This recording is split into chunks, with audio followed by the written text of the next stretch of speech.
Dans ce chapitre, nous allons proposer des actions concrètes pour un impact durable de l'EFTP au Bénin et faire le diagnostic des actions, de l'échec des actions menées depuis les indépendances jusqu'à nos jours dans le FTP béninois. Nous allons tout de suite aborder le premier point. Dans un contexte mondial marqué par la montée des compétences techniques, le Bénin a tout à gagner en renforçant son dispositif d'enseignement et de formation technique et professionnelle. Bien plus qu'une simple alternative à l'enseignement général, le FTP représente une voie vers l'emploi, l'innovation et l'autonomie économique. Ici, nous allons mettre en lumière les actions concrètes que le FTP peut engager pour propulser le développement socio-économique du Bénin. Premièrement, on doit renforcer l'adéquation formation-emploi par des actions comme la réalisation d'un diagnostic régulier des besoins en compétences par secteur d'activité, la création ou la réforme des curricula en collaboration avec les branches professionnelles et les entreprises locales, l'implantation des filières innovantes comme les énergies renouvelables, l'agrotransformation et les métiers du numérique. Ces actions vont renforcer l'insertion professionnelle et réduire le chômage des jeunes et favoriser une meilleure compétitivité des entreprises. Ensuite, il faut moderniser l'infrastructure et les équipements pédagogiques. Cette modernisation passe par la réhabilitation et l'équipement des lycées techniques existants, notamment en zone rurale ou semi-urbaine. Et cette mesure est déjà en cours de réalisation avec la création de la dette qui s'occupe de la réhabilitation, de la dotation des lycées en équipement et de la redirection de l'EFTP au Bénin. On note également la création des centres d'excellence sectoriels dotés d'équipements modernes et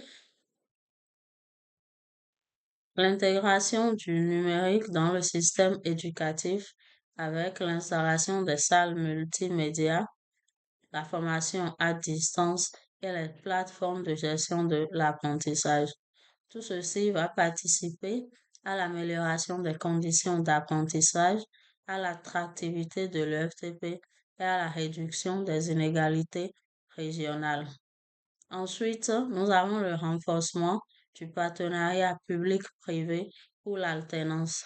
Ce renforcement passe par l'instauration d'un système généralisé de formation en alternance école-entreprise, la signature des conventions de stage obligatoires avec des entreprises locales dans les filières de formation, la création des comités sectoriels mixtes pour veiller sur les métiers émergents. L'impact de ce renforcement sera le développement de l'expérience et le renforcement de l'employabilité. Ensuite, nous avons la promotion de l'entrepreneuriat et de l'auto-emploi par l'intégration de l'éducation à l'entrepreneuriat dans tous les programmes, la création des incubateurs dans les lycées techniques pour soutenir les idées d'affaires des apprenants. L'offre de microcrédits ou de kits d'installation à la sortie de formation avec l'appui de structures comme le FNPEJ ou les ONG partenaires.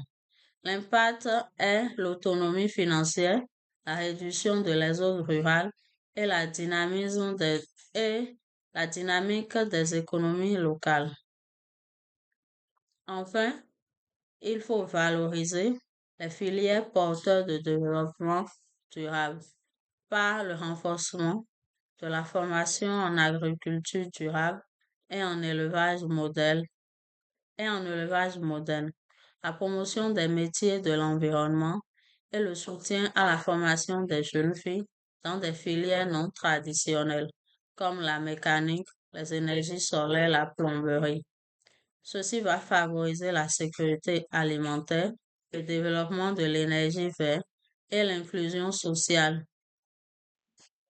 Pour atteindre l'objectif de développement rural, de développement durable, il faut suivre, évaluer et piloter le TFP de manière stratégique à travers la création d'un observatoire national de l'EFTP pour collecter les données sur l'insertion, les débouchés et les besoins futurs. La mise en place d'une certification des compétences reconnue par les employeurs nationaux et régionaux. Le renforcement de la formation continue des enseignants et des formateurs à travers des centres spécialisés et le numérique. En somme, le FTP n'est pas seulement une solution éducative, mais un instrument de souveraineté économique et de justice sociale pour le Bénin. En mettant en œuvre ces actions concrètes, le pays peut former des citoyens compétents, autonomes et ancrés dans les réalités locales. C'est dans cette logique que le FTP devient un accélérateur de développement humain, territorial et durable. Je vous remercie.